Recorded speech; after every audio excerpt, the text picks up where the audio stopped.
మహాతేజో మధురహాసం స్వర్ణదేహం అనంతం హిరీంతనయం నిరుపమానం ప్రేమ హృదయేశ్వరీశం వందే మెహరం సురనర ప్రియం సకల లోకారాక్షం శరణం మమ అనంతాత్మా అవతార్ మెహరబాబా పాహి మాం పాహి మాం. రెండు తులివి మెహరీశ్వరం, రెండు తులివి మెహరీశ్వరం.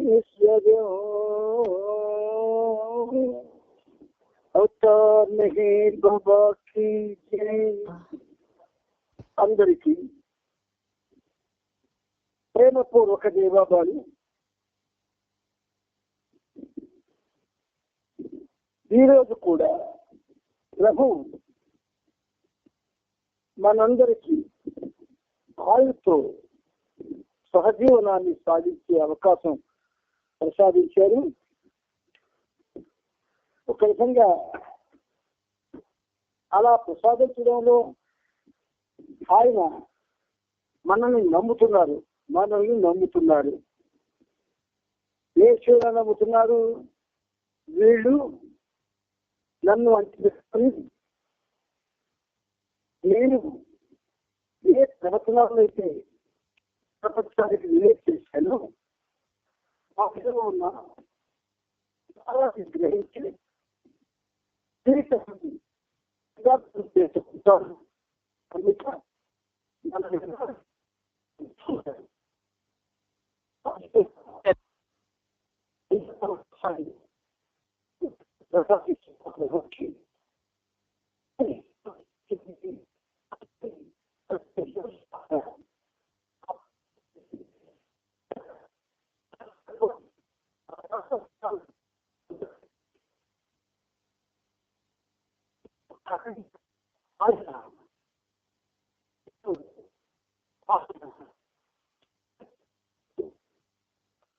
అంటే మీకు వినిపిస్తుందా సరిగ్గా వాయిస్?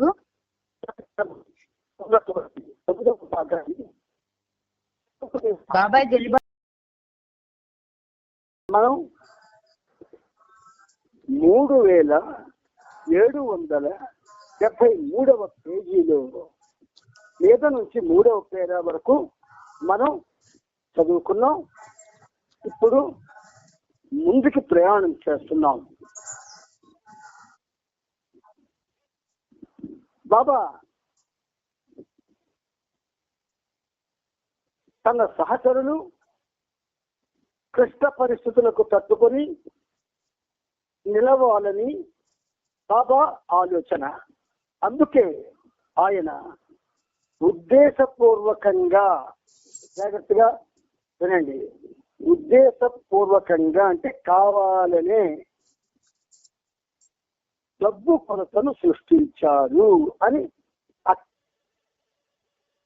కాస్త ముందుకి ప్రయాణం చేయడానికి ప్రయత్నం చేద్దాం. ఈ సమస్య పరిష్కరింపబడిన పిదప బాబా సహచరులతో అక్టోబర్ 16వ తేదీన మెహరాబాద్ నుండి బయలుదేరే సమయంతో పోల్చి చెప్పాలంటే అప్పుడు మనం తక్కువ బరువుతో బయలుదేరాం. బెనారస్ లో మనం ట్రంకు పెట్టెల్ని, పాత జీవితంలోని బట్టల్ని చేయడంతో మనం పక్షి ఈకలలా మరింత తేలికైపోయాము. జనవరి 1వ తేదీ తరువాత ఎవరికి తెలుసు మనం గాలిలా పూర్తిగా తేలికైపోతామేమో. అయితే ఈ విషయంలో నేను ఎటువంటి మాట ఇవ్వలేను.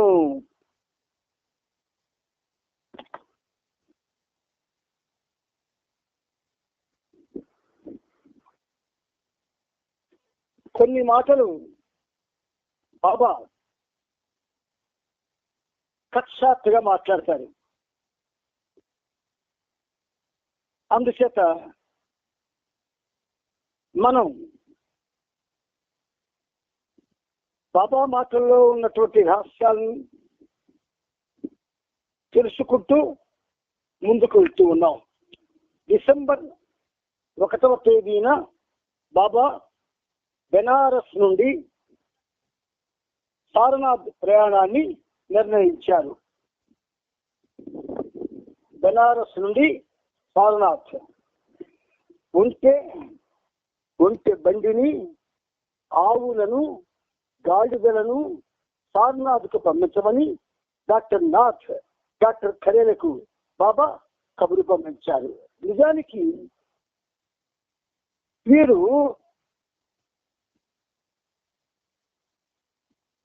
బాబా కొరకు చేయగలిగినవన్నీ మాత్రమే చేస్తున్నారు. కానీ బాబా మాత్రం వారిని నేరుగా కలవడం లేదు. సహచరుల ద్వారా మాత్రమే వారితో మాట్లాడుతూ ఉన్నారు. అయినా కూడా వారు దానితోనే సంతృప్తి చెందుతూ ఆనందిస్తూ ఉన్నారు. బాబా తన బృందంలో ఒక తెల్లని గుర్రం ఉంటే బాగుంటుంది అన్నారు. దయాప్రసాద్ ఖరే దాన్ని ఒక మంచి అవకాశంగా కలిసి బాబా కొరకు తెల్లని గుర్రాన్ని తీసుకొస్తానని తెలియజేశాడు. బాబా అంగీకరించి ఆ తెల్ల గుర్రం దొరికిన తరువాత దానిని కూడా సారనాథులని తమకు అందజేయాలని ఆదేశించారు. ఆ విధంగా బాబా బెనారస్ లో ఉన్న 2 వారాల పాటు ఈ 2 కుటుంబాల వారు బాబాకు ఎనలేని సేవలు అందించారు. 1949 డిసెంబర్ 1వ తేదీ గురువారం నాడు బాబా తన సహచరులతో కలిసి సారనాథ్కు కాలినడకన బయలుదేరారు. మిగతా ఉన్న కొద్దిపాటి సామాగ్రిని పురుష సహచరులు తమ భుజాలకు తగిలించుకొని ముందు నడుస్తున్నారు. వారికి వెనుకగా 1 ఫర్లాంగు దూరంలో బాబా స్త్రీ సహచరులతో నడుస్తున్నారు. బాబా కొన్నిసార్లు పురుషులతో కలిసి మళ్ళీ సేవ వద్దకు వచ్చేవారు. ప్రతి ఒక్కరి హృదయంలోనూ నవజీవనం బృందగాను ఇలా ప్రతిధ్వనిస్తోంది. వినండి మేహరు బాబా మౌన వాక్కులను. భగవత్ ప్రేమికుల చరిత్రలన్నీ ఇందులోనే ఉన్నాయి. వినండి మేహర్ బాబా మౌన వాక్కులను. భగవత్ ప్రేమికుల చరిత్రలన్నీ ఇందులోనే ఉన్నాయి. ప్రభు మౌన భాషకు తాళం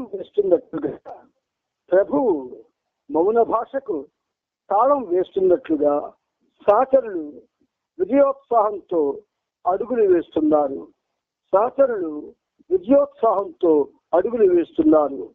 బుద్ధునిగా తాను బోధించిన సారనాథ్కి ప్రభువు తిరిగి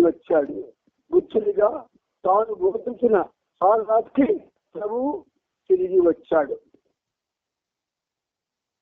మీకు ఈ కార్యక్రమం ప్రారంభమైన దగ్గర నుంచి ఇలాంటివి చాలా వినిపిస్తూ వాటి మీద మీరు కూడా వ్రాయండి అని బాబా మిమ్మల్ని కొంచెం ఎన్కరేజ్ చేయడం జరిగింది.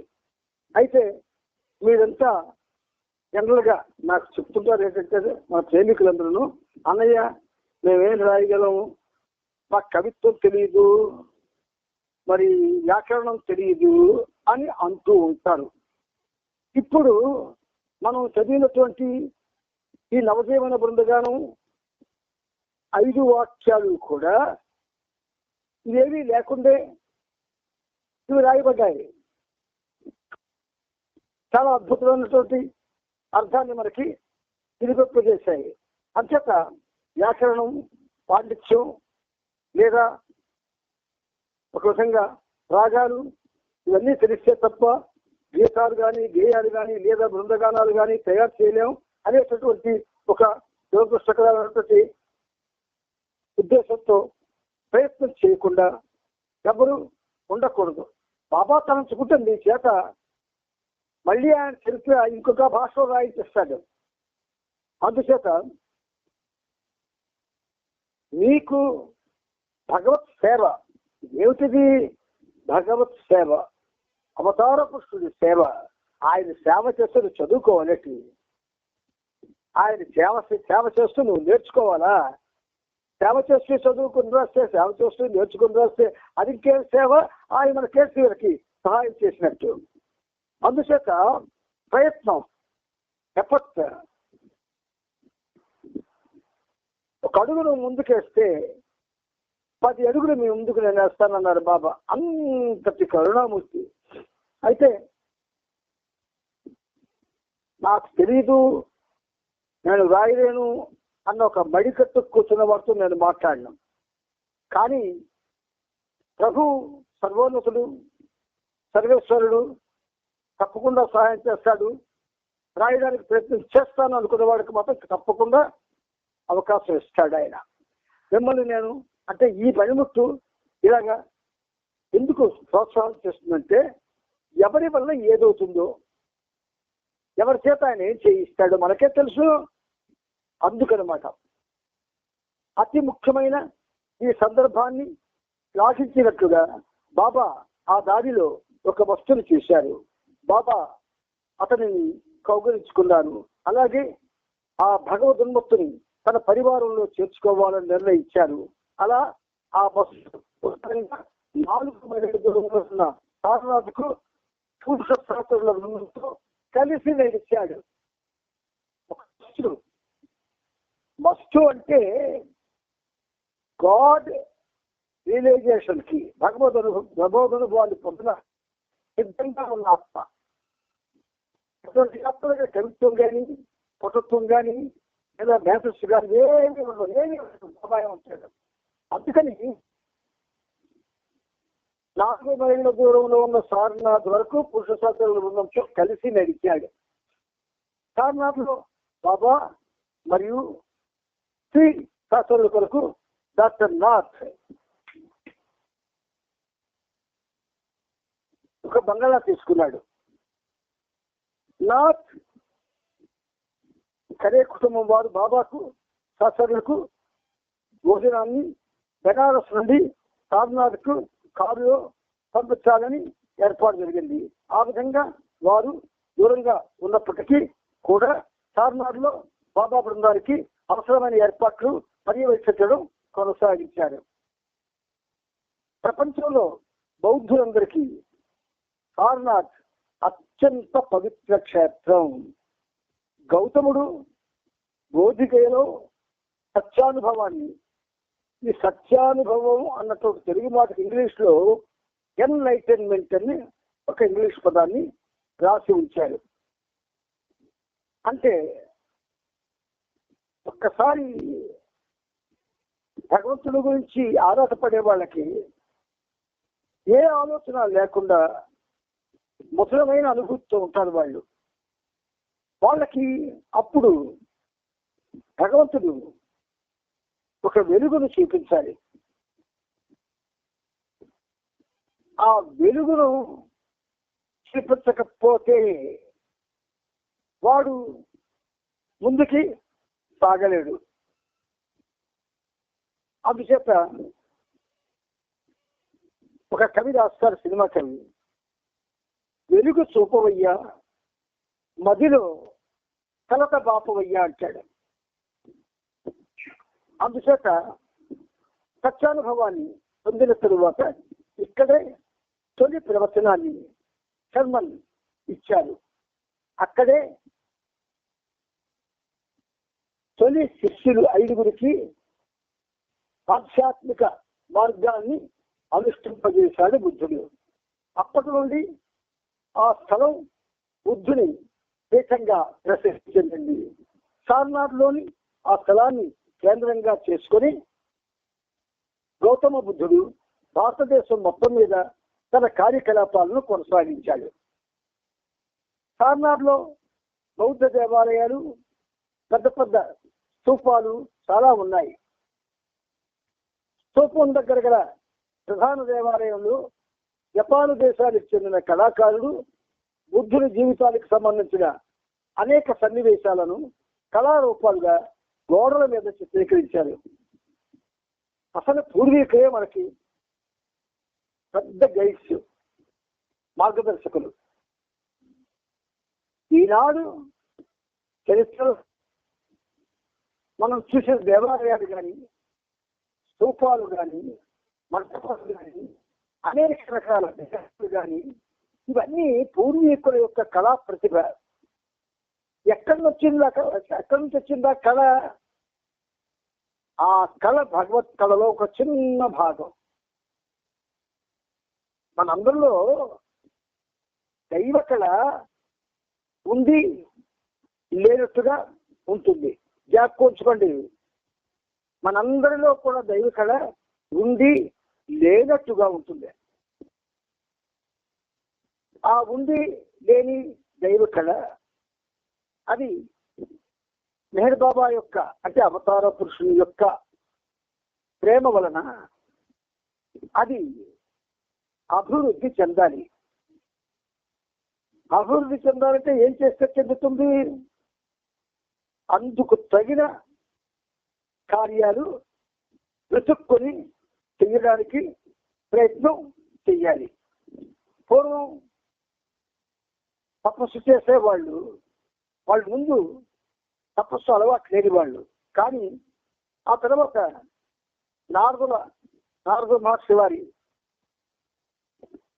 ప్రేమ వలన తపస్సు గురించి అలాగే వాళ్ళ ఆ ఊళ్ళో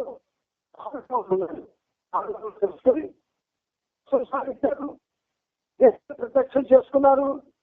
సినిమాలు చూస్తాం, ప్రత్యక్షమైనట్టు వరాలు ఇచ్చినట్టు మనకు చూపిస్తారు. కానీ ఆ రోజుల్లో పరిస్థితులు వేరు. ఈ రోజుల్లో ఒకవాడు దేవుడు ప్రత్యక్షం అయితే దేవుడు అడుగుతాడంటే ఎవడైనా నాకు టాటా బిర్లా అంత చేసేమంటాడు, అంతే తప్ప మోక్షాన్ని అడగడు. మన నైజం, మన పరిస్థితి, మన కోరికలు, మన ఆలోచనలు, ఒక విధంగా చెప్పాలంటే మనలో ఉండకూడని గుణాలు, ఇవన్నీ ఆయనకు తెలుసు కదా. అందుకని మనకు అవేమి వద్దన్నారు. తపస్సులు కానీ, లేదా ధ్యానాలు కానీ, ఇంకోటి కానీ అవేమి చేయకండి అనేసాడు. కర్మకాండం చేయదలిచాడు. మరి ఏం చేయమన్నాడు? నిరంతరం నా నామస్మరణ చేసుకోమన్నాడు. మహాభాగవతంలో, కలియుగంలో నామస్మరణ ఒక్కటే గత్యంతరం. నామస్మరణ మాత్రమే మనిషిని దేవుడిగా మార్చగలదు అని ఖచ్చితంగా అద్భుతమైన వాక్కులు ఉన్నాయి. అందుచేత కళారూపాలుగా గోడల మీద ఈ బుద్ధుని జీవితానికి సంబంధించిన సన్నివేశాలు వాళ్ళు చిత్రీకరించారు. అక్కడ భూగృహాలలో, అంటే అండర్ గ్రౌండ్స్, విడిగా రాతితో నిర్మించిన గదులు ఉన్నాయి. వాటి లోపలికి దారి తీస్తూ పైనుండి కిందకి బిట్లున్నాయి. మొదట్లో ఆ గదులు ధ్యానానికి ఉపయోగపడేవి. కానీ ఇప్పుడు ఆ గదులన్నీ పూర్తిగా శిథిలావస్థలో ఉన్నాయి. ఈ ప్రదేశాలన్నీ చూపించడానికి శ్రీ సహచరులను బాబా తీసుకెళ్లారు. ఆ సమయంలో బాబా తన సోదరి మణిని పిలిచి, ఈమెకు తెలిసిన ఈ యుగంలోని భగవంతుని అవతారాల పేర్లను ఒక కాగితంపై రాసి తనకి మని చెప్పారు. మణి ఒక చిన్న కాగితంపై జొరాస్టర్, రాముడు, కృష్ణుడు, బుద్ధుడు, జీసస్, మహమ్మద్ పేర్లు రాసి ఆ కాగితాన్ని బాబాకి ఇచ్చింది. బాబా భూగృహాలకు దాచేసే మెట్లపై కింద వెలుగుతూ దానిని తన జేబులో పెట్టుకున్నారు. డిసెంబర్ 7వ తేదీ ఉదయం ఎముకలు కొరికే చలిలో సార్నాథ్లోని ఇరుకు సందుల గుండా తన పురుష సహచరులతో మళ్లీ నడుచుకుంటూ బాబా ఈ భూగృహాలకు వచ్చారు. ప్రతి సహచరుడు ఒంటి మీద లంగోటి మాత్రమే ధరించి ఉన్నాడు.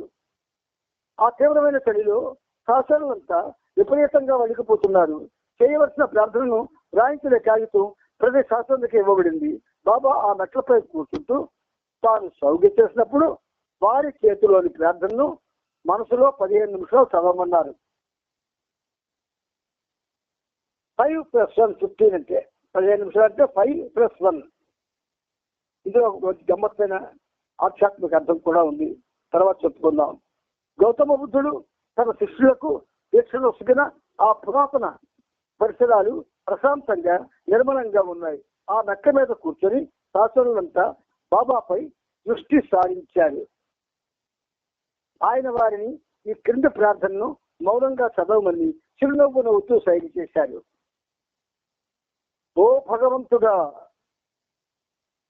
నవజీవన నియమాలను 100% అనుసరించేలా మాకు శక్తిని ఇవ్వు. ఓ భగవంతుడా, ఎటువంటి పరిస్థితులలోనూ అబద్ధమాడకుండా సత్యమునే ఆచరించేలా మాకు సహాయం చేయము. ఫస్ట్ ఆశ్రమం బొంబాయిలో దాదర్ దగ్గర బాబా నిర్వహించినప్పుడు అప్పుడు ఒక 6 ఇంపార్టెంట్ నియమాలు వీళ్ళకి తన దగ్గర ఉన్నటువంటి వాళ్ళకి ఆయన ఇచ్చారు. అందులో మొదటిదే, ఓ భగవంతుడా, ఎటువంటి పరిస్థితుల్లోనూ అబద్ధం ఆడకుండా సత్యమునే వచించేలా మాకు సహాయం చేయము. ఓ భగవంతుడా, కోపాన్ని నియంత్రించుకునేందుకు, కామక్రోధములకు, దురాశాపూరితమైన కోరికలకు దూరంగా ఉండేలా సహాయపడము. అప్పుడు ఇప్పుడు ఆయన సూచనలు ఒక్కలాగే ఉన్నాయి. మనం చాలా విస్తృతంగా కానీ గ్రంథాలు చదవడం అలవాటు చేసుకుంటే బాబా చెప్పినవేవి కొత్త విషయాలు కావు. ప్రతి అవతార కాలంలో చెప్తున్నవే మళ్ళీ చెప్తూ ఉన్నారు ఆయన. అందువలన మనం ఏమైపోయాము, ఆయన చెప్పడం, మనం వినడం, మర్చిపోవడం, మనకు నచ్చినట్టుగా జీవించడం, ఆ జీవితంతోనే మనం మళ్ళీ చచ్చిపోవడం, మళ్ళీ పుట్టడం, ఇలాంటివి జరుగుతూనే ఉన్నాయి. జన్మలు జరుగుతూ ఉన్నాయి. మళ్ళీ ఇప్పుడు అదే జరగబోతుంది. అయినా ఆయన ప్రేమతో ఎవరైతే తెచ్చుకుంది, బాబా ఎంత ప్రేమయుడు, నైవిష్లో ఎవరైతే ఆఖరి క్షణాల్లో నా నామాన్ని స్మరిస్తారో వాళ్ళు నన్ను చేరుకుంటారు అన్నారు. అన్నీ తెలిసి మనం ఆకర్షణలో ఆయన నామం చేయగలమా? ఎలా చేస్తాం? అలవాటు అవ్వాలి కదా. అలవాటు అయితే కదా చేస్తావు. నీకు అలవాటు లేకపోతే నామస్మరణ చచ్చేటప్పుడు చచ్చినా సరే చేయు. అందుకే ఇప్పటి నుంచే అది సాధన చేసుకోవాలి. ఓ భగవంతుడా, కోపాన్ని నియంత్రించుకునేందుకు, కామ క్రోధములకు, దురాశాపూరితమైన కోరికలకు దూరంగా ఉండేలా సహాయపడము. ఓ భగవంతుడా, నా వద్దకు వచ్చేవారితోనూ, నా సహచరులతోనూ, నా వద్దకు వచ్చేవారితోనూ, నా సహచరులతోనూ న్యాయంగా, నిష్కపటంగా, నిజాయితీగా, దయ్యతో వ్యవహరించేలా సహాయపడింది. ఓ భగవంతుడా, నా వద్దకు వచ్చేవారితోనూ, నా సహచరులతోనూ న్యాయంగా, నిష్కపటంగా, నిజాయితీగా, దయతో వ్యవహరించేలా సహాయపడము. ఇవి ఈ నవజీవనంలో ఏ ప్రార్థన అయితే తన అనుచరులకు బాబా ప్రసాదించి చిరునవ్వుతో చదవమని అన్నారు, ఈ ప్రార్థనని ఒక కాగితం మీద రాసుకొని ప్రతిరోజు తెల్లవారి లేవగానే ఒక్కసారి చదువుకుంటే ఏం జరుగుతుందంటే మీరు ఈ నామస్మరణ రెగ్యులర్ గా చేయడం అలవాటు లేనట్లయితే ఈ ప్రార్థన చదవడం వల్ల తప్పకుండా బాబా నామస్మరణ రెగ్యులర్ గా చేసే అలవాటు చేస్తారు బాబా. తప్పకుండా మనకు కావాల్సిన 15 నిమిషాల తర్వాత సహచరులను దృష్టిలో ధరించిన సూచించారు. వారిని వర్షాలు నిలబడమన్నారు. సహచరులు సిద్ధంగానే బాబా ఆరుగురులో ఒక చివరి నిలబడి మన వద్దకు ఒక్కొక్కరిగా వచ్చి ప్రార్థనమని చెప్పారు. దానిని తీసుకుంటూ ఆయన కరచాలనం చేశారు. కరచాలనం అంటే ఇంగ్లీష్ లో షేక్ హ్యాండ్. ఆయన కలం అది కేవలం మనకి మొదలుపెట్టిన కలం కాదది. శ్రీరాముడు కలుసుకునైతే విశ్వానికి మన యొక్క అద్భుతమైనటువంటి నిరుపమానమైనటువంటి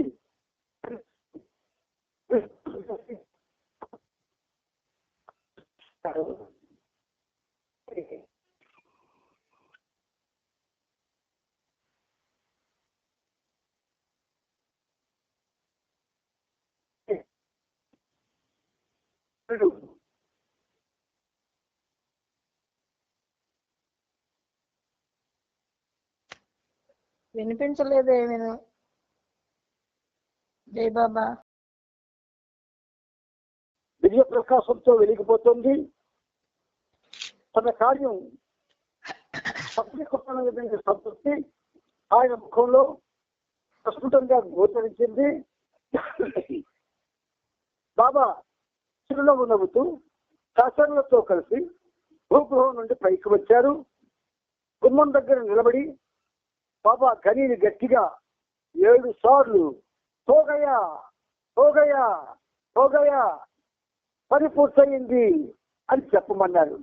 కానీ ఆ 2 పదాలను ఓ గయా 7 సార్లు పలుకుతుండగా బాబా కూడా ప్రతిసారి తన కుడి చేతిని పైకి ఎత్తారు.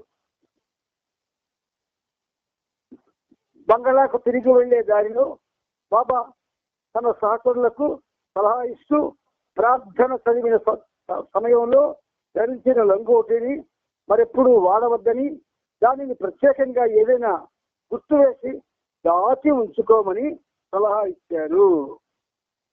మనం బాబా ప్రేమలో మనం ఎంత ఆనందానుభూతిని పొందుతున్నామో మనం ఒక విధంగా ఊహించుకోలేము. కానీ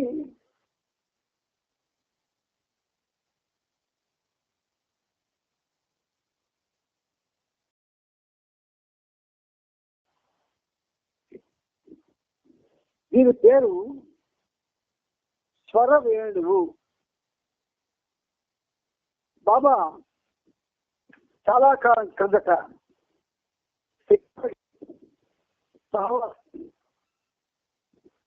కారులో వెళుతూ ఉన్నప్పుడు ఆ కారులో వ్రాయించినటువంటి గీతం ఇది.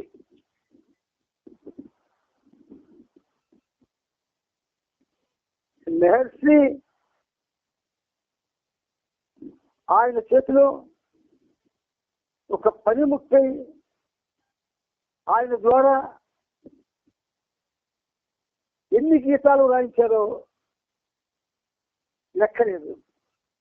అందులో మీకు కొన్ని ఆయన ఈ సాధ్యమైన కార్యక్రమంలో మీకు వినిపించడానికి ఒక విధంగా ఆయన ఆజ్ఞాపించారు. అందుచేత కొన్ని మీకు వినిపించడం జరుగుతుంది. కానీ ఒక విషయం ఏంటంటే, ఈ నవజీవనంలో మనం అంటే ఈ సహజీవనంలో నవజీవనం ఈ సహజీవన కార్యక్రమంలో మీరు ఏ పాటలు అయితే నేర్చుకున్నారో వాటన్నిటికీ ఒక వేరేగా ఒక పుస్తకం పెట్టుకొని అందులో ప్రత్యేకంగా రాసుకోండి. లేదు రాయడానికి ఓపిక లేకపోతే అవన్నీ కూడా తెలుగు టైప్ చేయించి అందులో కూడా సహజీవన కార్యక్రమంలో బాబా మాకు అందించినటువంటి గేయాలు మ్యాథ్స్ కలం ద్వారా అని చెప్పి ఒక హెడ్డింగ్ పెట్టుకొని వాటిని మీరు పాడుకోవడానికి ప్రయత్నం చేయండి. ప్రతి కార్యక్రమానికి కృషి చేస్తాం, కానీ ఇక్కడ కృషి కాదు, ఆయన ప్రేమ మన మీద ఉన్నప్పుడు మాత్రమే అలా చేయగలగాం. అంచేత ఇది మీకు చిన్న సూచన గ్రహిస్తారని ఆశిస్తున్నాను. జై బాబా. ఇప్పుడు మనం స్టార్ట్ చేస్తున్నాం. అయితే ఇది పెద్ద పాట. మనం ఏం చేద్దామంటే ఇవాళ ముందు చెప్పుకుంటూ పూర్తి చేసుకున్న తర్వాత కొంచెం నా గొంతుకు సహకరిస్తే అప్పుడు రికార్డింగ్ చేసుకుంటున్నాను. ఆది అంతాలు లేనట్టి అద్వైతమా. ఆ స్టార్టింగ్ ఎలాగో చూడండి. ఆది అంతాలు లేనట్టి, ఆది అంతాలు లేనట్టి అద్వైతమా, అవని జనులంత ఆశించు అపురూపమా,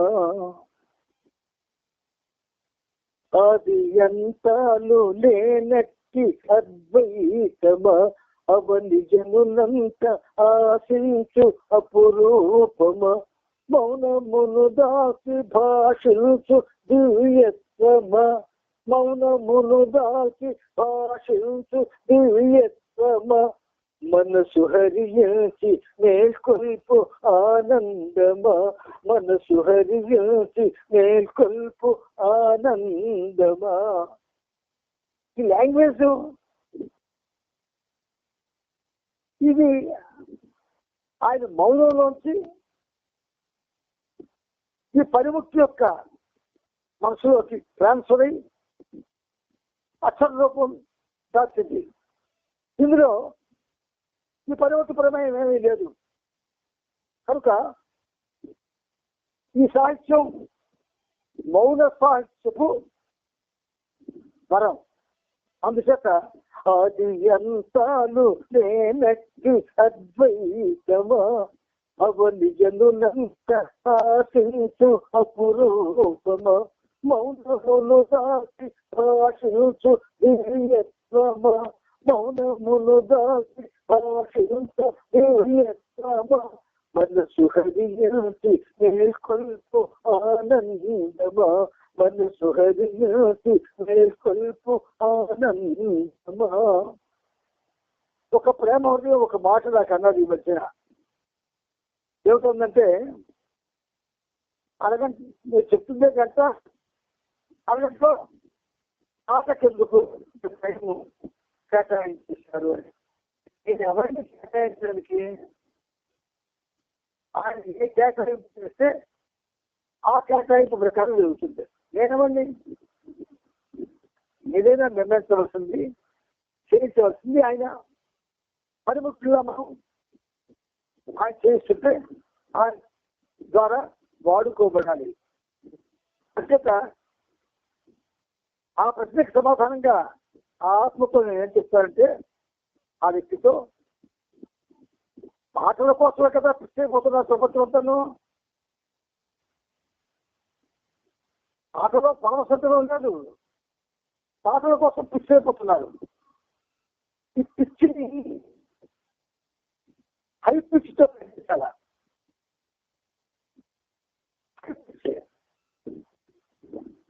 అంటే మౌనం అక్కడికి తీసేనట్టుగా చేస్తే అప్పుడు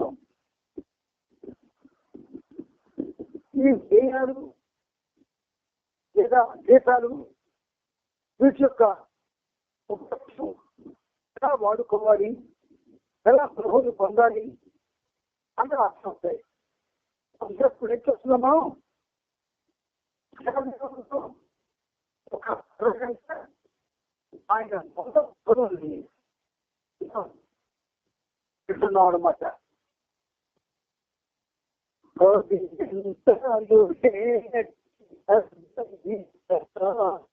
ద్వైతం అంటే రెండు, అద్వైతం అంటే రెండు కాదు, ఉన్నది ఒక్కటే అన్న విషయాన్ని స్ఫుటంగా మనకు తెలియజేస్తుంది. అంచేత అటువంటి దానికి మరి ఆది అంతం ఎక్కడ ఉంటుంది? ఉండదు. అది లేనట్టి అద్వైతమా అవని జనులంతా ఆశించు అపురూపమా. ఈనాడు ప్రభువు మళ్ళీ రూపధారణ చేసి ఈ భూమి మీదకి దిగి వస్తే అది రూపం కాదు, అపురూపం. అవని జనులంతా ఆశించు అపురూపమా మౌనమును దాచి భాషించు దివ్యమా. ఆయన చూడండి, ఆయన ఎంత అద్భుతంగా ఆయన బయటికి వ్యక్తమవుతున్నారు. మౌనమును దాచి భాషించు దివ్యమా. మౌన సంభాషించి ప్రపంచానికి మేల్కొల్పడానికి మళ్ళీ దిగి వచ్చిన దివ్యత్వం లేదు బాబా. మౌనమును దాచి భాషించు దివ్యమా మనసు హరించి మేల్కొల్పు ఆనందమా.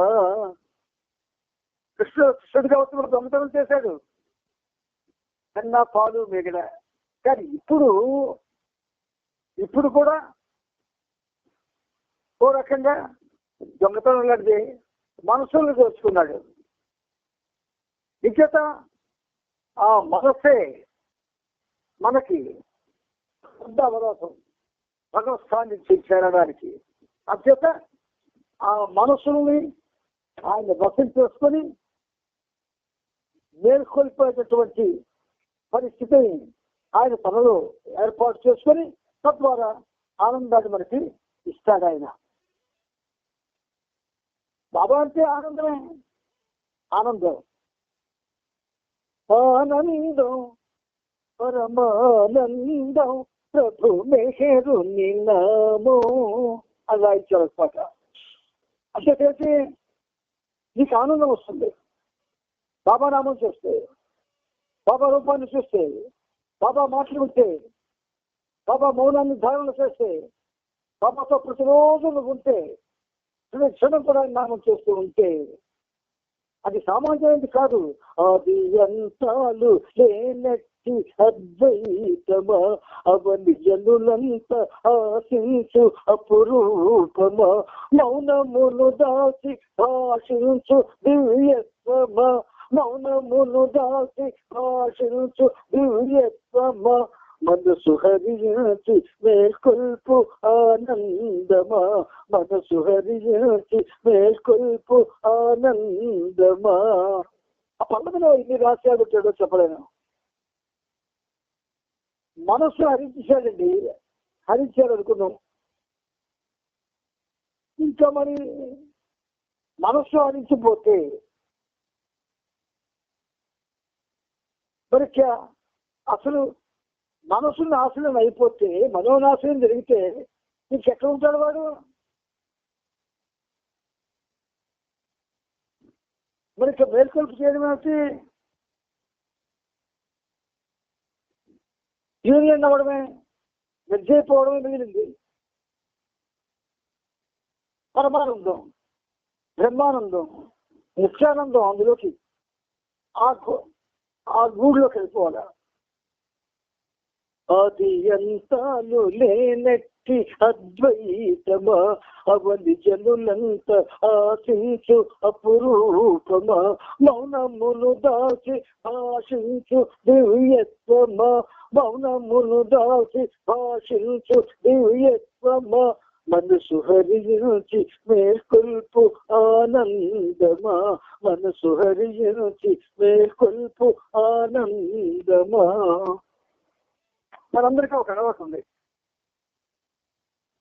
మనందరికీ ఉంది అలవాటు. అయితే ఈ పనిముట్టు బాబా ఏం చేశారంటే అక్కడ కలంబిని శాసించారు ఆయన.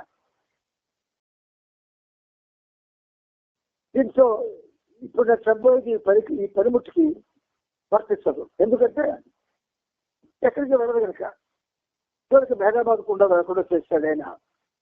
కాబట్టి మీ అందరికీ వర్తిస్తుంది. సావాసులు కలుస్తుంటారు, కార్యక్రమాలు కలుస్తుంటారు, ఇవన్నీ వెళ్తుంటారు. ఈ వెళ్ళడంలో ఖచ్చితంగా ఒక ఆలోచన అందరికీ ఉంటుంది. ఎవరైతే పాడతారో వాళ్ళకి ఒక పాట పాడాలి, అలాగే మాట్లాడాలి, వాళ్ళకి ఒక మాట్లాడాలి, నేను మాట్లాడాలి అని ఖచ్చితంగా వాంఛ ఉంటుంది. ఎప్పుడైతే వాంఛతో నువ్వు కార్యక్రమానికి వెళతావో అప్పుడు నువ్వు వెళ్ళనట్టే లెక్క. నువ్వు ఆ కార్యక్రమంలో పాల్గొన్నట్టు కాదు.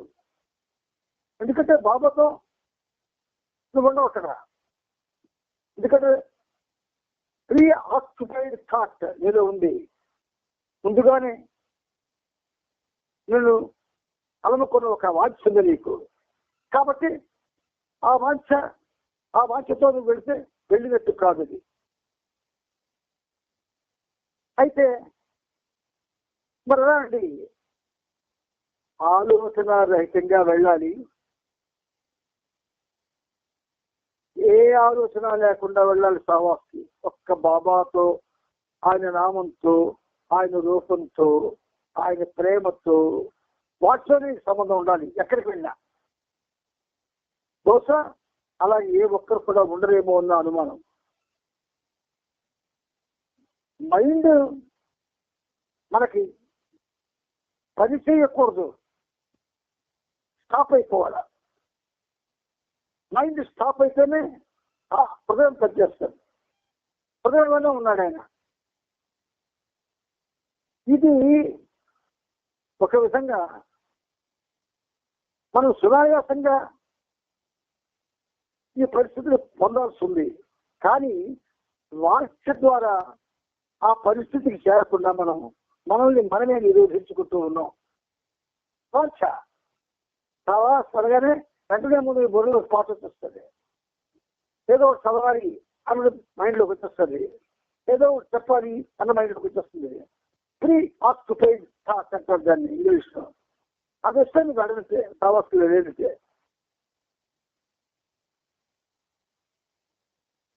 అంటే ఇది చాలా సున్నితమైన విషయం. మరి దేనికండి, ఎందుకు వెళ్ళాలండి అనే ఒక ఆలోచన రావచ్చు. ఎందుకంటే బాబా కోసం వెళ్తావు, ఇది ఎక్కడికి వెళ్ళదు, ఎవరి కోసం వెళ్తున్నావు, బాబా కోసం వెళ్తున్నావు అంతేగాని ఈ కార్యక్రమాల కోసం కాదు. అక్కడ బాబాకి పెద్ద చిత్రపటం ఎందుకు పెడతారు? మామూలుగా ఒక 100 మనుషులుగా ఫోటో పెట్టవచ్చు కదా. అదే సార్ 20 ఫోటోలు పెడతారు. దేనికి? చిన్న మనస్సున్న వాళ్ళకి ఆ పెద్ద ఫోటో చూడగానే ఆ మనస్సు పెరిగి పెద్దది ఆయనతో ఉంటారని. ఎందుకు అంత పెద్ద ఫోటోలు? ఇక మైకులు పెడతారు. దేనికి మైకులు పెడుతున్నారు అనుకున్నారు? నీ చెవు దూరంగా ఉన్న శబ్దాన్ని అది గ్రహించలేదు. కాబట్టి నీ చెవుకి సౌలభ్యత కోసం, ఈ చెవి యొక్క ఆ వినికిడి శబ్దానికి సౌలభ్యత చేసుకోవడం కోసం మైకులు పెడతారు. ఆ మైకుల్ని మనం మైకులో పాడి మన యొక్క గొప్పతనాన్ని అందరికీ తెలియజేసి గాయకుడిని లేదా గాయకురాలని అనిపించుకుందామని ఆ మైకుల్ని వాడుకుంటాం. ఇవన్నీ లేకపోతే చాలా సమతం అంటే ఒక ఆయన అన్నాడు ఇక్కడ చెప్పాను మీకు లాస్ట్ టైము, డ్యాన్సులు లేకపోతే చాలా కాదనిసాడంటే అంత దౌర్భాగ్య స్థితిలో మన ఆలోచనలు దిగజారిపోతూ ఉంటే మన గురించి బాబా ఎలా ఆలోచిస్తాడు ఒకసారి ఆలోచించండి. నువ్వు ఉన్న చోట నీ ప్రీతముడు నీతో ఉండేటట్టుగా చేసుకునే అవకాశాన్ని నీకు ఇచ్చాడు. నువ్వు ఉన్న చోట నువ్వు ఎక్కడ ఉంటావో అక్కడ ఆయన వస్తాడు. బాలనాథు దగ్గరికి ఎలాగ వచ్చాడు అలాగా. అందుకే ఒక ఉదాహరణగా ఒక్కొక్క జీవితాన్ని మనకు చూపించాడు ఆయన. మనకు ఆ శక్తి లేదా లేకపోవడం అయితే బాలనాథ మనకంటే గొప్పవాడు కాదు. అయితే బాబా ఉన్నారు కనుక నేరుగా ఆయన అనుగ్రహానికి పోత్రయ్యాడు. ఆయన రచనల ద్వారా, ఆయన బిహేవియర్ ద్వారా, ఆయన మనస్సు ద్వారా, ఆయన హృదయం ద్వారా బాబాకి దగ్గరే. అంతేగాని మనలాగా దగ్గరికి కాలేదు. మనం అలా దగ్గర మనం బాబాకి దగ్గర వాళ్ళని చేసే ప్రతి పని కూడా హరిభూయిష్టమే, శబ్దభూయిష్టమే. శబ్దం ఉన్నచోట బాబా ఉండరు. వండర్స్ ఆఫ్ సైలెన్స్ తీసి చూడండి,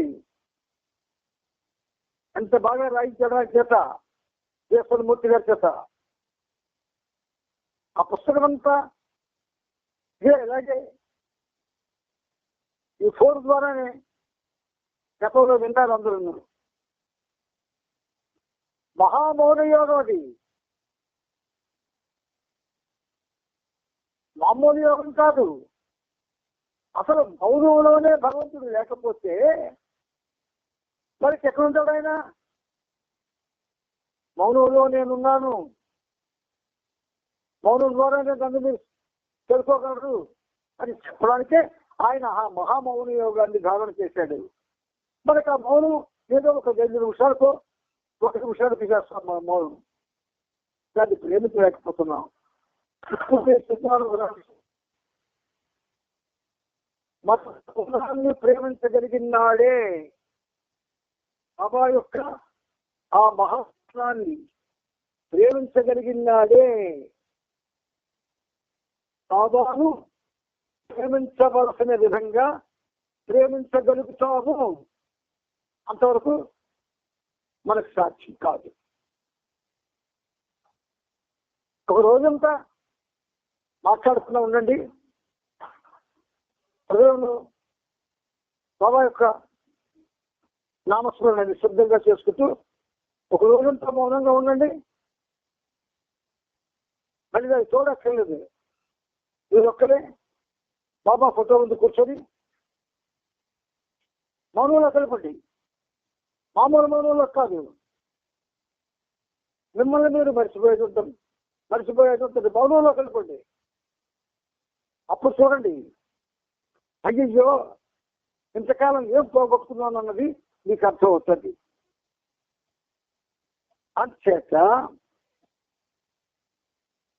ప్రతి యుగమందు అరుదసు అవతారమా ఎలా వాయించారు చూడండి. ప్రతి యుగమందు అరుదసు అవతారమా పరిశుద్ధ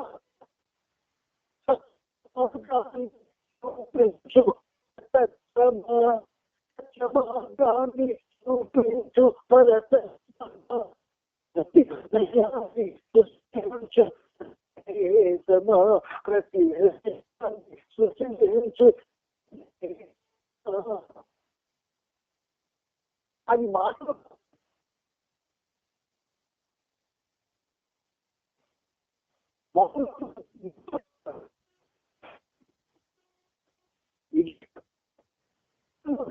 మళ్ళీ మనం మర్చిపోతాం.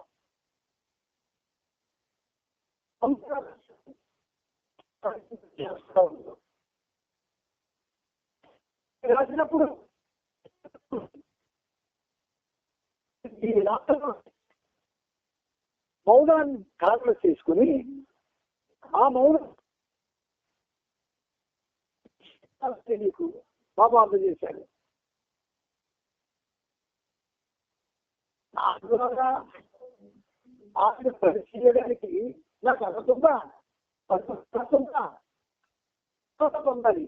ఎలాగా పరిశుద్ధమైనటువంటి ప్రేమతో ఆయన మౌనాన్ని త్వరగా చేసి ఆ మౌనంలో ప్రపంచానికి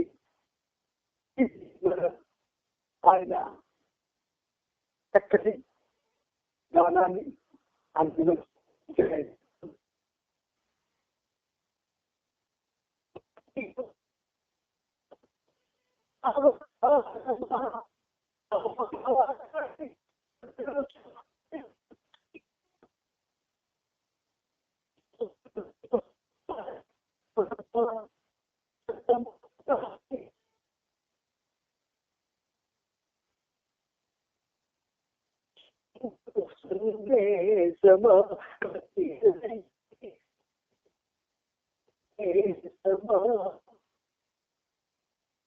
ఒక మిత్రుడు ఉన్నాడు.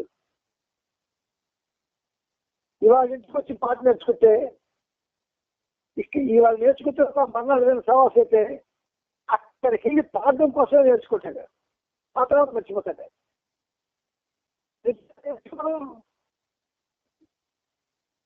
ఆయన బహుళ అందించినటువంటి ఆ సాహిత్యపు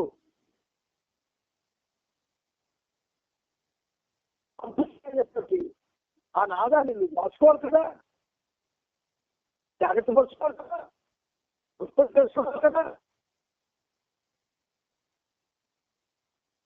ముందు వెళ్ళి చేసి అక్కడ ఖాళీ తినేసి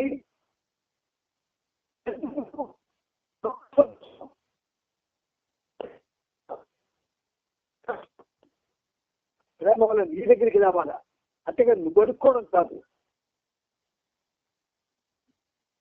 ఆలోచించండి, దీర్ఘంగా ఆలోచించండి. ఆయన అలాగే ఎన్నో పాత్రలు నేర్చుకోవడం అన్ని మర్చిపోయాడు, అన్ని తప్పులు పాత్రలు అడుగుతాడు.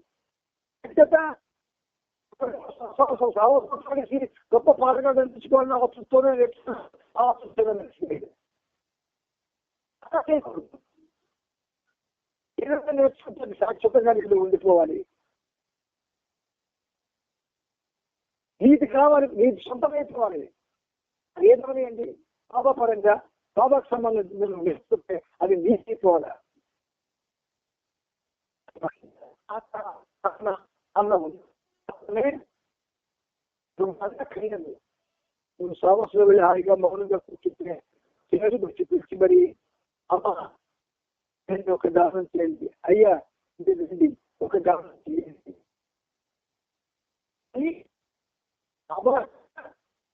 ఇది కష్టపడాలి.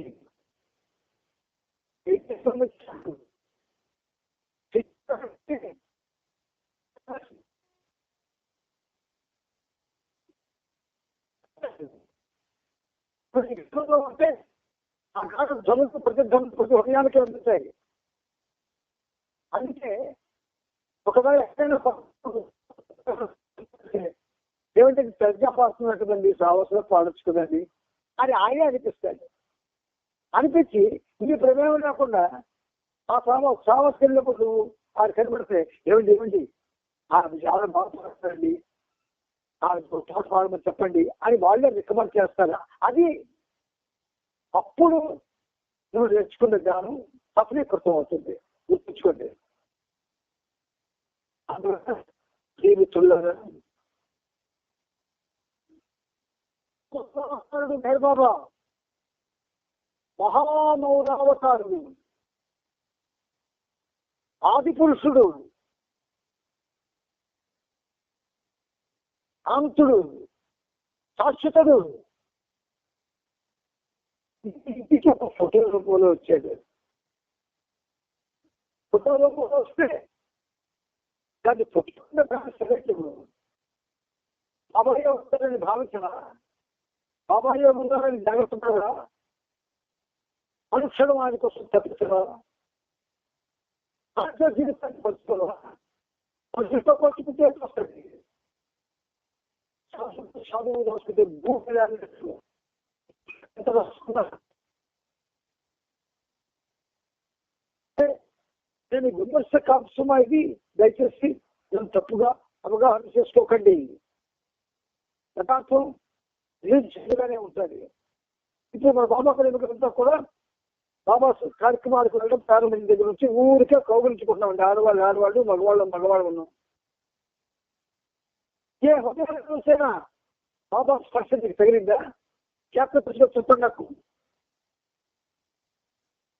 బాబా స్పర్శ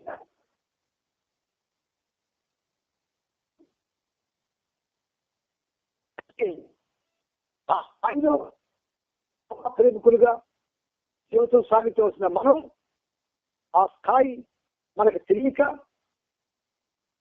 ఆయన మౌన స్థాయి మనకి అర్థం కాక మనం శబ్దజాలంలో కూరుకుపోతున్నాం. శబ్దజాలమే కాదు, చూసారా ఆయన ఎవరు అన్నాడు మహానుభావుగా, ఆయనకు దండం పెట్టాల. అసలు డాన్సులు లేకపోతే స్నానం వస్తాదట. అదంతా పిచ్చెక్కి డాన్సులు.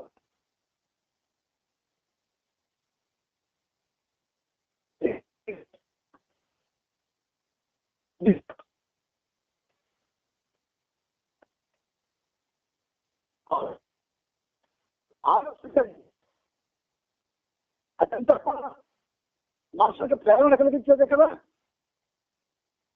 భౌతికమైనటువంటి ఆలోచనలకు ఇంకా కొంచెం పుష్టివంతం చేయడమే కదా. ఏదో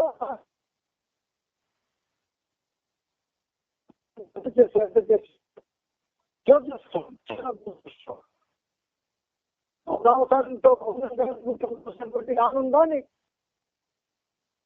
సంభాషణలు వచ్చా వచ్చా ఇంకా కనిపిస్తాం.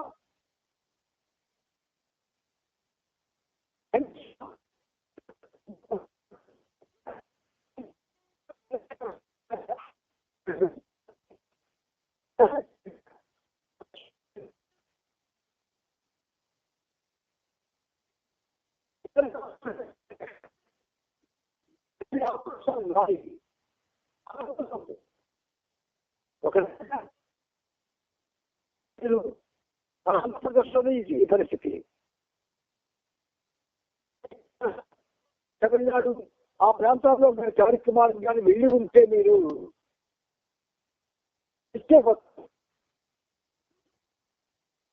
ఒకేసారి 50 మంది ధ్యానం చేస్తారు. అక్కడ ఇచ్చేస్తున్నారు వాళ్ళు.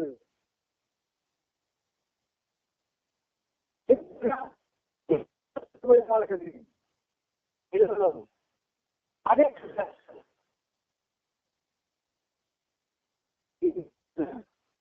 లక్ష్యాలు చాలా ఉన్నాయి. అవి మీకు చెప్పాను. చదువుకి అప్పచెప్పాడేమో అని నాకు ఒక చక్కని ప్రేమ భావన కలిగి మీ అందరికీ నుంచి ఆశిస్తున్నాను. అంతేగాని నేనేది నాకు ఎందుకంటే శ్రద్ధ ఉంది మీలోని. ఈ శ్రద్ధను దుర్వినియోగం చేసుకోకూడదు. ఇది శ్రద్ధ జప ఉంది. భక్తిని శ్రద్ధా భక్తులు జపడాలి. శ్రద్ధ భక్తిగా లేకపోతే ఇది శ్రద్ధ వృధా అయిపోతుంది. అవతార్ మెహర్ బాబా కీజే, అవతార్ మెహర్ బాబా కీజే, అవతార్ మెహర్ బాబా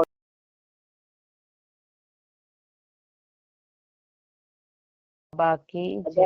अवतार मेहर बाबा की जय। अवतार मेहर बाबा की जय।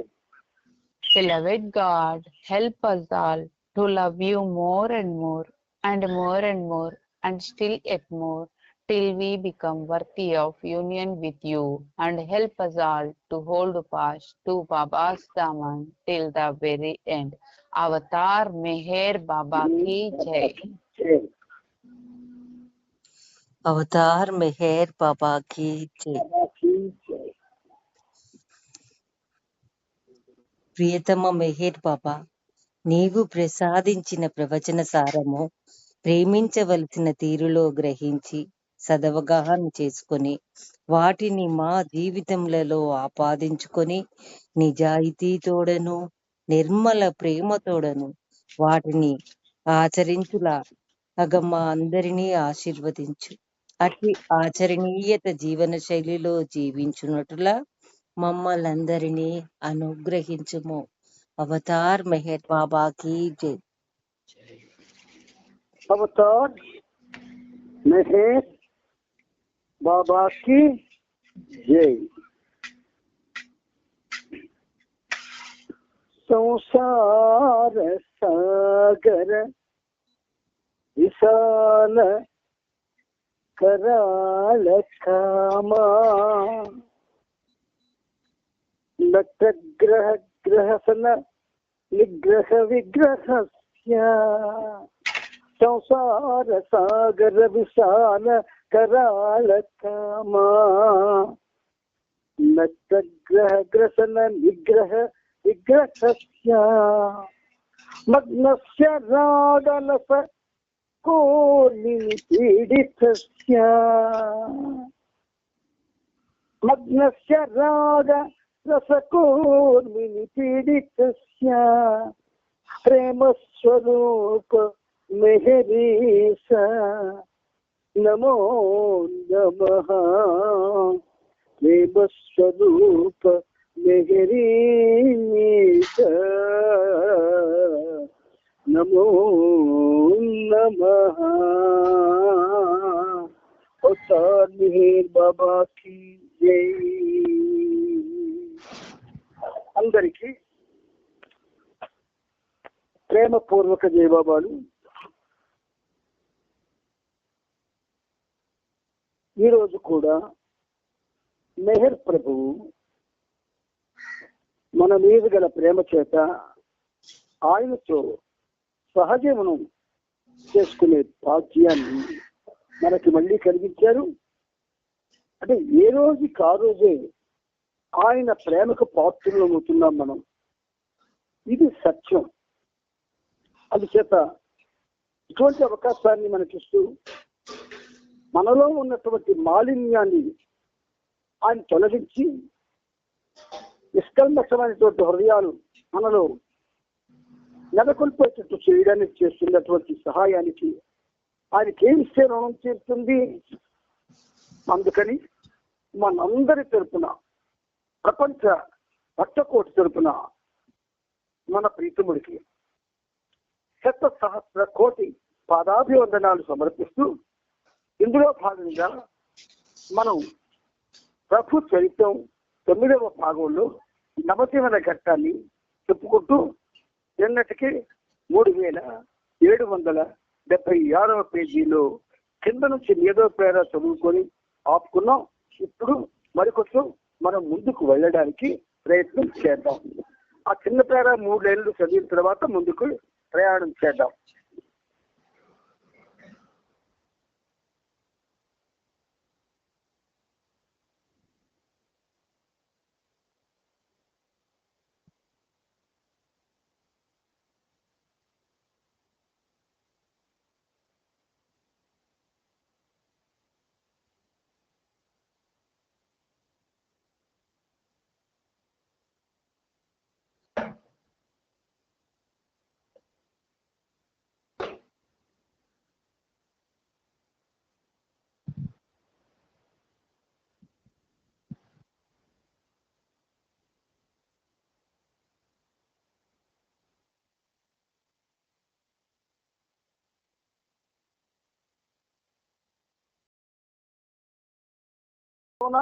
ప్రతిరోజు అతడు ఉడికించిన అన్నంలో కేవలం ఉప్పు మాత్రమే కలుపుకొని తింటాడు.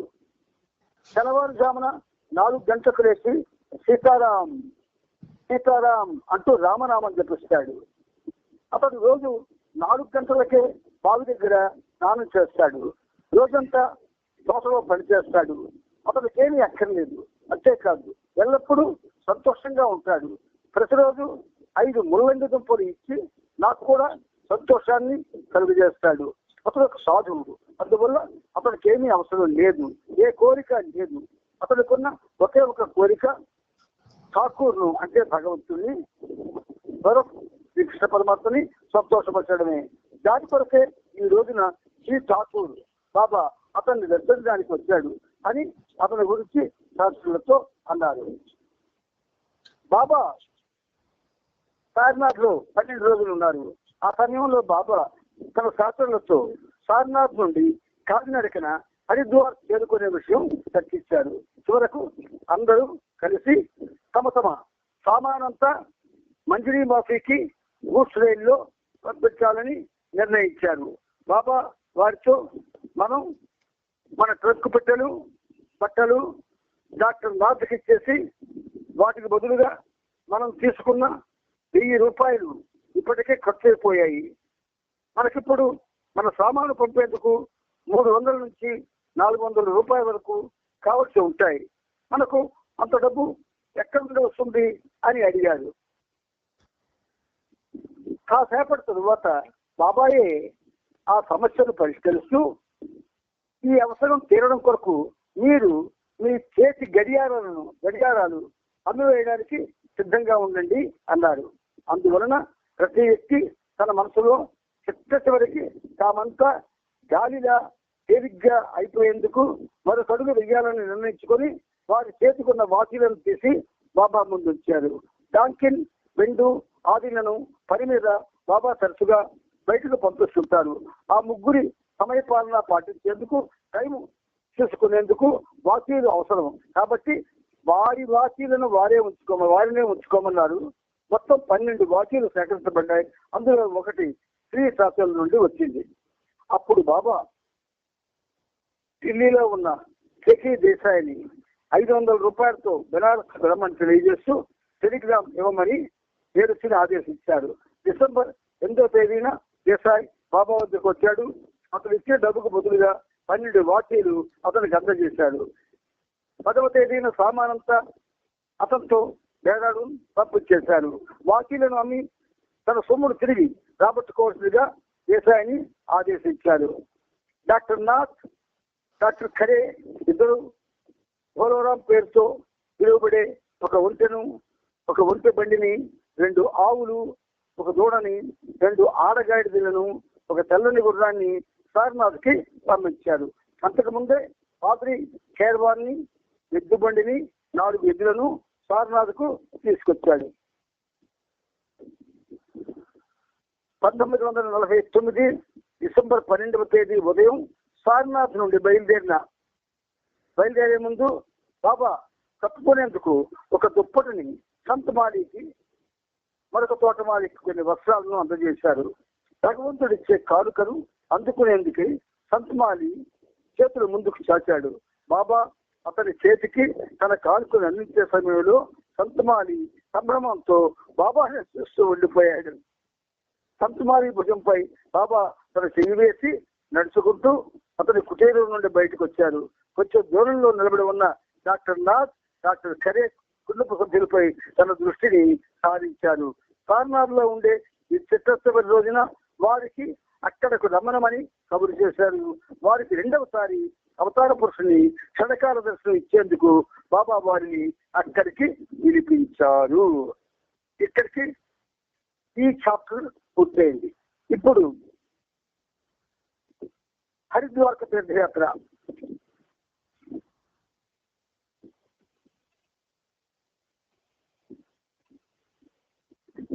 ఈ 3779వ పేజీలో బాబా ఫోటో ఉంటుంది చూడండి. కుర్చీలో కూర్చొని ఉన్నారు బాబా.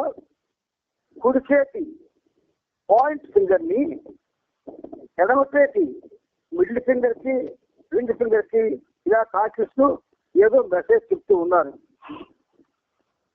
సారనాథ్ లో బాబా 12 రోజులు గడిపారు.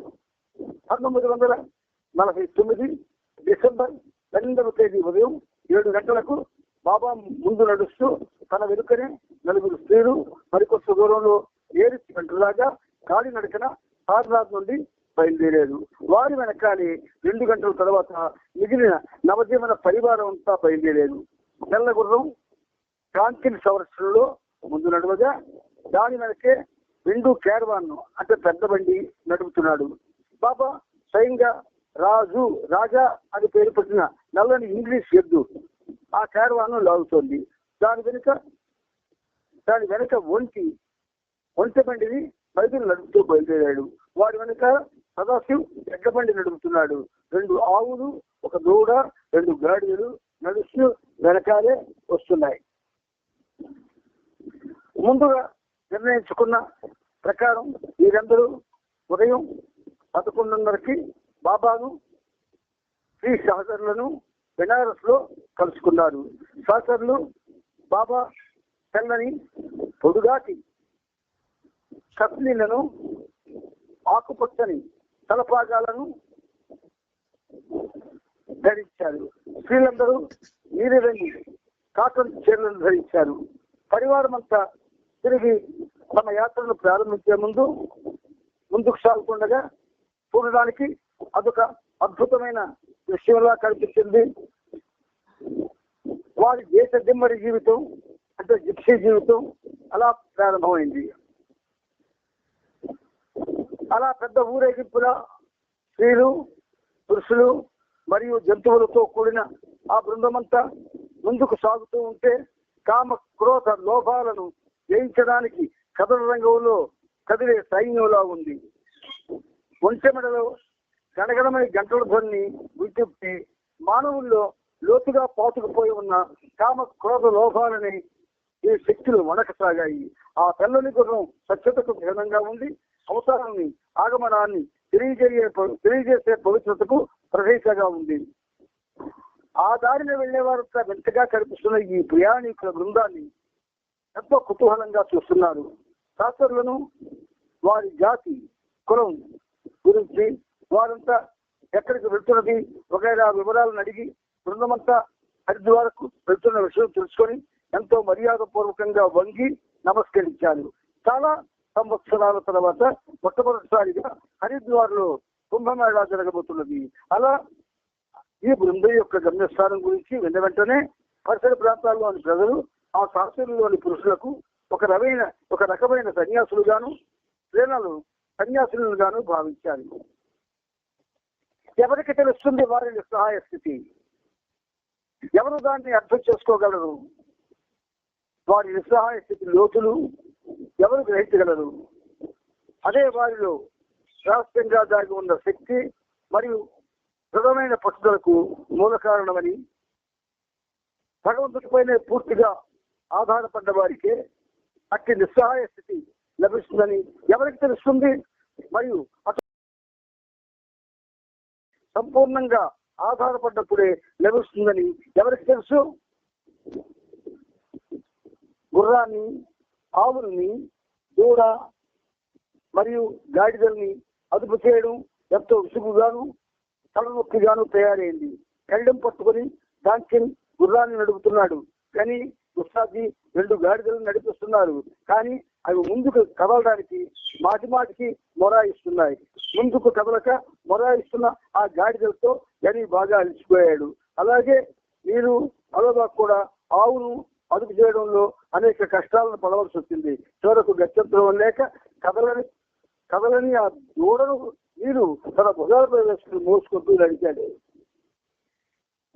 ఒకసారి గాడిదల గురించి కానీ విసుక్కుంటూ గొడుగుతున్నప్పుడు అతని అవస్థలు చూసి ఆది సీనియర్ వ్యంగ్యంగా, అవునండి ప్రియమైన డాక్టర్ గారు, అన్ని రకాల ధర్మ ప్రవచనాలను, వేదాంత గ్రంథాలని చదవడం, సత్యదం అంటే మీకు ఎంతో ఇష్టం. పీఠాధిపతుల చెలాయిస్తూ ఆధ్యాత్మికతను గురించి బోధించడం, ఆనందాన్ని కలుగజేసిన నిజ జీవితంలో దాన్ని ఆచరించడం కష్టమైన విషయం అన్నాడు. ఆది సీనియర్ చేసిన విమర్శలు విని అతన్ని బాబా ప్రశంసించాడు. మొదటి రోజున వారు సోపూర్ అనే ఊరిలోని ఒక పాఠశాల ఆవరణలో బస చేశారు. అక్కడ భిక్షాటనకై బాబా దాసును, డేరిస్ను బాబా బయటకు పంపించారు. డేరిస్ ముందుగా ఒక నిరుపేద ముదుసరి స్త్రీ ఉన్న గుడిసె దగ్గరకు వెళ్ళాడు. కానీ భిక్ష వేయడానికి ఆమె వద్ద ఏమీ లేదు. రొట్టెలు చేసి ఇవ్వడానికి ఆమె వద్ద పిండి కొంచెం కూడా లేదు. అయినా ఆమె ఏరుచును కొద్దిసేపు వేచి ఉండమని చెప్పి పొరుగురు నుండి కొత్త పిండిని అప్పుగా తెచ్చి ఎంతో ప్రేమతో దానిని ఏర్చికి భిక్షగా ఇచ్చింది. ఆ నిరుపేద స్త్రీ ఎంత అదృష్టవంతురాలు కదా. ఆమె గడప ముందు భిక్ష అర్థించమని ధైర్య మానవుడు తన సంవత్సరాలను పంపించాడు. ఆమె వద్ద ఏ వస్తువు లేకపోయినా అవకాశాన్ని జారవించుకోకుండా ఏదో కొంత ఇచ్చి పంపించింది. ఆ చలికాలంలో ఎముకలు కొరికే చలిలో రాత్రంతా సహచరులందరూ ఆరుబైకే గడపవలసి వచ్చింది. వారికున్న అదనపు దుస్తులన్నింటినీ అమ్మివేయడం వల్ల వారి పరిస్థితి మరింత దయనీయంగా ఉంది. ఆ ఇబ్బందిని భరించడం చాలా కష్టంగా ఉంది. స్త్రీ సహచరులు నలుగురు క్యారవాన్ బండిలోనే నిద్రపోయారు. కాకాబరియా మురళి వంట చేసి భోజనం సిద్ధం చేశారు. పిండు, టాల్కిన్, నీరు, అలోబా, సదాసు, బైదుల్ జంతువులకు మేత వేసి నీళ్లు త్రాగించారు. విపరీతమైన చలి వల్ల కలిగిన ఇబ్బందితో శాస్త్రులెవరూ ఈరోజు సరిగ్గా నిద్రపోలేదు. అమితమైన ఆవేదన అనుభవించిన డాక్టర్ గని ఒక హాస్య ప్రణాళికను రూపొందించి, మనం సమ్మె చేయడానికి ఇదే సరి అయిన సమయం, రేపటి నుంచి మనం ఏ పని చేయకూడదు, మనమంతా నిరసన తెలుపుతూ కూర్చుందాము, ఎలాగూ మనం మరణించాల్సిందే, అలాంటప్పుడు ఇక్కడే ఎందుకు మరణించకూడదు, ఇంకా ముందుకు వెళ్ళడం వల్ల ఉపయోగం ఏమిటి, ఈ చెల్లిలో నుంచి బయటపడి పట్టకట్టడం ఎవరి వల్ల కాదు అన్నాడు. పురుష శాస్త్రులంతా గని అభిప్రాయంతో ఏకీభవించినట్లుగా కనిపించారు. అది గమనించిన గని తనలో తానే ఎంతో ఉబ్బిపోతూ సంతోషించాడు. కానీ మరుసటి రోజు తెల్లవారేసరికల్లా వారి వద్దకు బాబా రాగానే పురుషులందరూ గనిని వదిలివేసి ఎవరి పనులు వారు చేయడం ప్రారంభించారు. గని ఒక్కడు ఒక వెర్రివానిలా జరుగుతున్నది చూస్తూ ఉండిపోయాడు. డిసెంబర్ 13వ తేదీ ఉదయం 8 గంటలకల్లా వారంతా శివపూర్ నుండి బయలుదేరారు. అప్పటి నుండి ఆడగాడిదలను చూసే బాధ్యత స్త్రీలకు అప్పచెప్పడం జరిగింది. వారు నడుస్తూ దారిలో కనబడిన చిన్న చిన్న పుల్లలను, చెట్టు కొమ్మలను రోగు చేసి వాటిని వంట చెరుకుగా వాడేందుకు గాడిలపై వేసి ముందుకు నడిపిస్తున్నారు. శివపూర్ నుండి నల్లయ్యొద్దు లాగుతున్న క్యారవాన్ బండిలో గని కూడా రెండు ప్రక్కనే కూర్చునేందుకు బాబా ఒక షరతుపై అనుమతించాడు.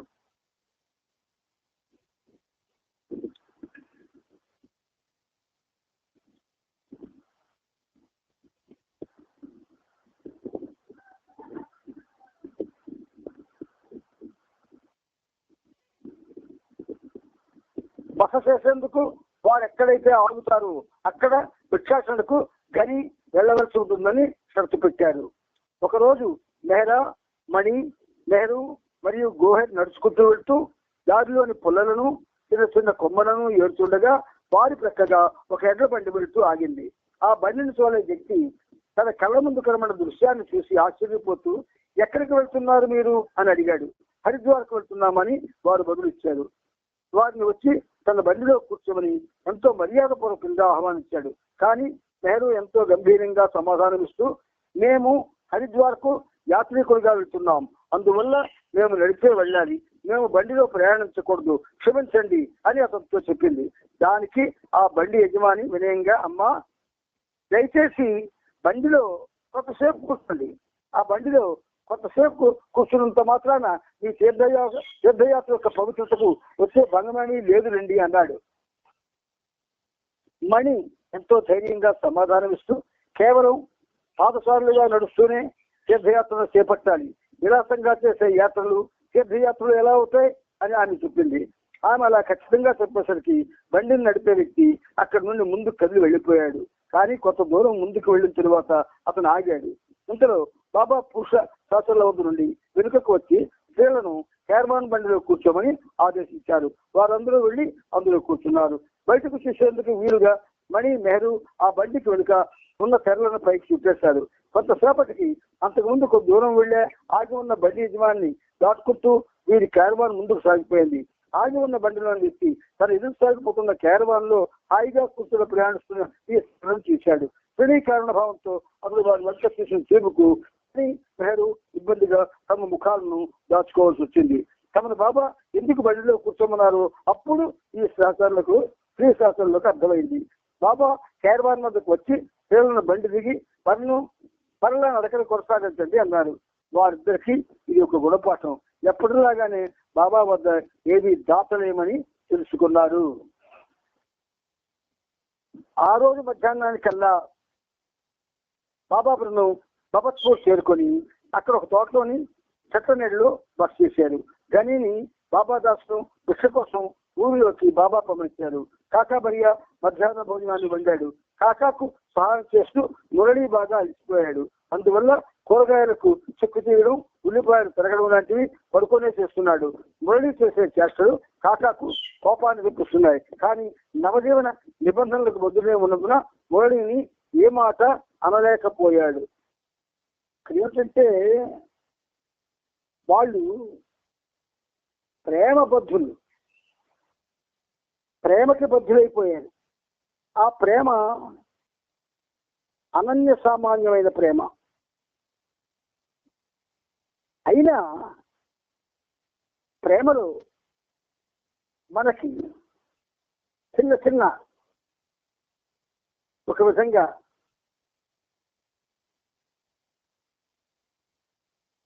అనుకోని పరిస్థితులు ఏర్పడి ఆ ప్రేమలో మనం అప్పుడప్పుడు గుణపాఠాలను నేర్చుకోవడానికి బాబా అవకాశం ఇస్తూ ఉంటారు. ఇది మనం చక్కగా గుర్తుంచుకోవాలి.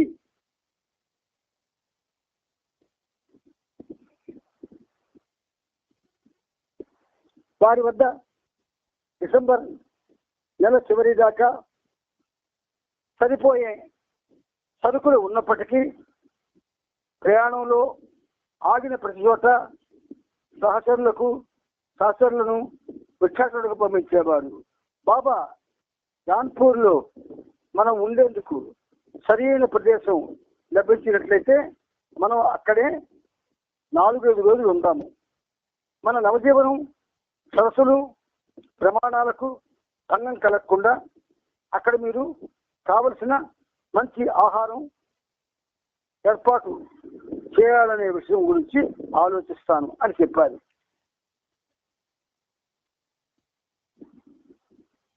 గుర్రం, ఆవులు మరియు గాడిదలను అదుపు చేయడమే వారి కష్టాలకు మూల కారణంగా ఉంది.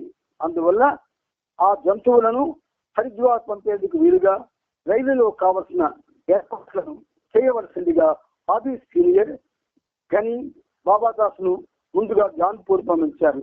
అంతేకాక జాన్పూర్ లో ఉండేందుకు అనువైన ప్రదేశాన్ని కూడా ఎంపిక చేయమని వారిని ఆదేశించారు.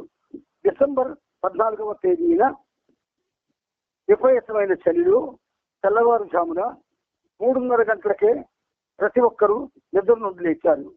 ఆ తర్వాత పెండు, డాన్సిన్, సదాశివ్, బైబిల్ జంతువులన్నింటికి దాణా వేసి వాటన్నింటినీ బయలుదేరటకు సిద్ధం చేశారు.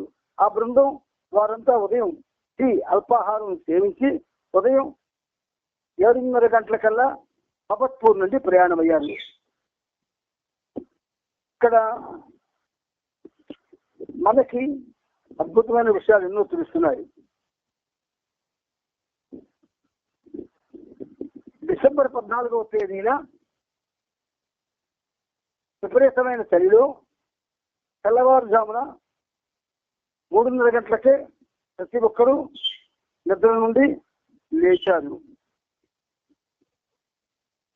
ఆ తర్వాత పెండు, డాన్సిన్, సదాశివ్, బైబిల్ జంతువులన్నిటికీ దాణా వేసి వాటన్నింటినీ బయలుదేరి సిద్ధం చేశారు. ఆ బృందం వారంతా ఉదయం టీ అల్పాహారం సేవించి ఉదయం 7:30 గంటలకల్లా బాబత్పూర్ నుండి ప్రయాణమయ్యారు. ఎక్కడికి వెళ్ళినా ఈ యాత్రికుల బృందం చూపర్లకు కుతూహలపరుస్తూ ఆకర్షించేది. ఒక గ్రామం సమీపంలో కొంతమంది స్త్రీలు బావి నుండి నీటిని తోడుకుంటున్నారు. ఆ క్యారవాన్ బండిని చూసిన వెంటనే వారందరూ స్త్రీ శాస్త్రుల వద్దకు పరుగుని వచ్చి మీరు ఎక్కడికి వెళ్తున్నారు అంటే ఎంతో ఉద్యోగంతో అడిగారు. వారు హరిద్వార్ వెళ్తున్నారని తెలుసుకొని అంత దూరం మీరు నడిచే వెళ్తారా అని అడిగారు. అలాగే వెళ్ళాలనుకుంటున్నాం అని మణి సమాధానం ఇచ్చింది. ఆ మాట వినగానే ఆ గ్రామస్తులు వారితో పాటు తాము వస్తామంటూ పక్కన తెచ్చుకోవడానికి గబగబా తమతో వెళ్ళకి వెళ్ళారు. ఆ సంఘటన తర్వాత స్త్రీ శాస్త్రులను బండిలోనే కూర్చోమని బట్టి ఎవరిని కనబడవద్దని బాబా ఆజ్ఞాపించారు. ఎవరికి కనబడవద్దని. ఇలా ఉదయం నుండి 12 మైళ్ళు కాలినడకని నడిచిన తర్వాత మధ్యాహ్నం 2 గంటల ప్రాంతంలో రెహతా అనే ప్రాంతానికి, ఈ ప్రదేశాన్ని జలాల్ గంటలు కూడా పిలుస్తారు, చేరుకొని ఒక మామిడి తోటలో కొంతసేపు విశ్రమించారు. కాకా భార్య భోజనాన్ని సిద్ధం చేశాడు. కొంతమంది గ్రామస్తులు వారి చుట్టూ చేరారు. హరిద్వార్కు పాదాచారులై నడిచి వెళ్లే స్త్రీలను చూసేందుకు వచ్చామని ఆ గ్రామ మహిళలు చెప్పారు. పాదయాత్రలో మనకు సన్మానాలు, అవమానాలు రెండు ఎదురవుతాయి, కానీ ఆ రెండింటికి మనం ఏమాత్రం చలించకూడదు అని బాబా సార్నాథ్లో ఉన్నప్పుడు సూచించాడు. బాబా బృందంలోని నలుగురు శ్రీశాస్త్రులు రెహతా గ్రామంలో అద్భుతమైన గౌరవాన్ని పొందారు. బాబా చెప్పిన దాని మొదటి అంశం అనగా గౌరవింపబడడం నిజమవుతున్నట్టే కనిపిస్తుంది.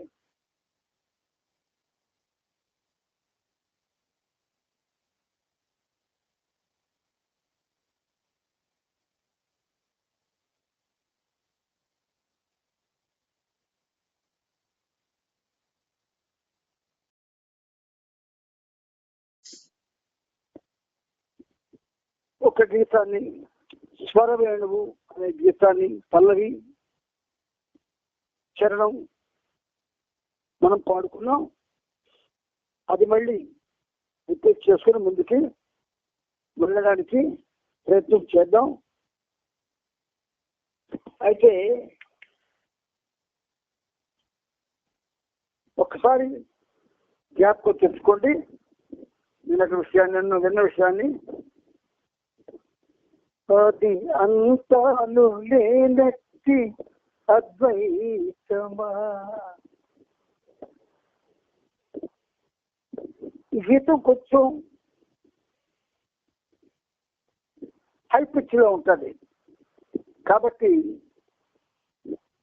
ఈ శృతి అయితే మీకు ఒకవేళ తెచ్చుకోవడానికి ఆటంకపరుస్తుందేమో. శృతి మార్చి మళ్ళీ మీకు వినిపిస్తాను. అది ఎంతలు లేనట్టి అద్వైతమా, అవని జనులంత ఆశించు అపురూపమా,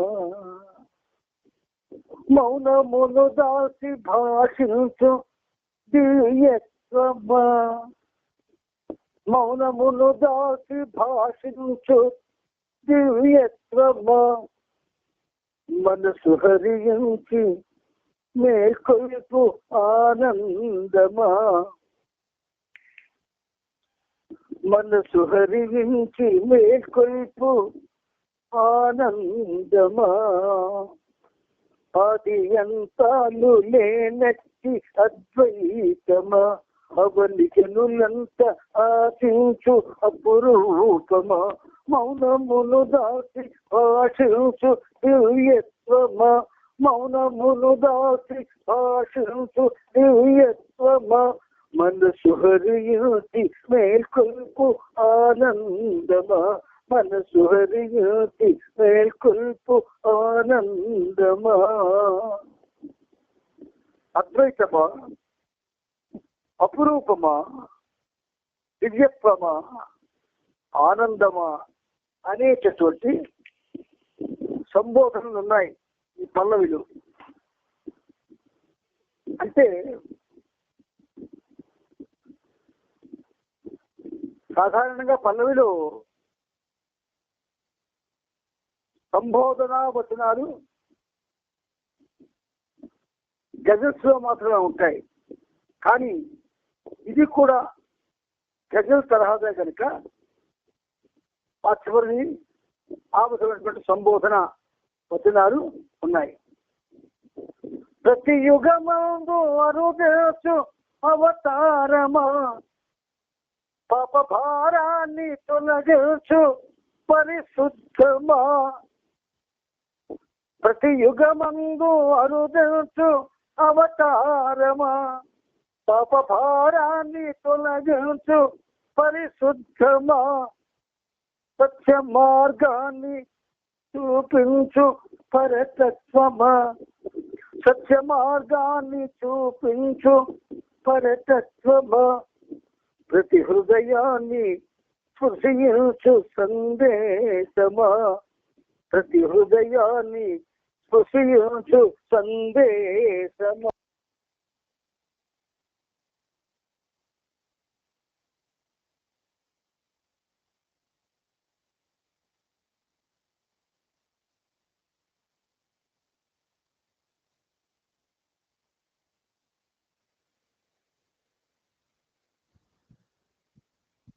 అంటే మళ్ళీ కట్ అయిపోయారు కట్ కదా, అయిపోయినట్టుందండి. అదే సౌండ్ వచ్చింది.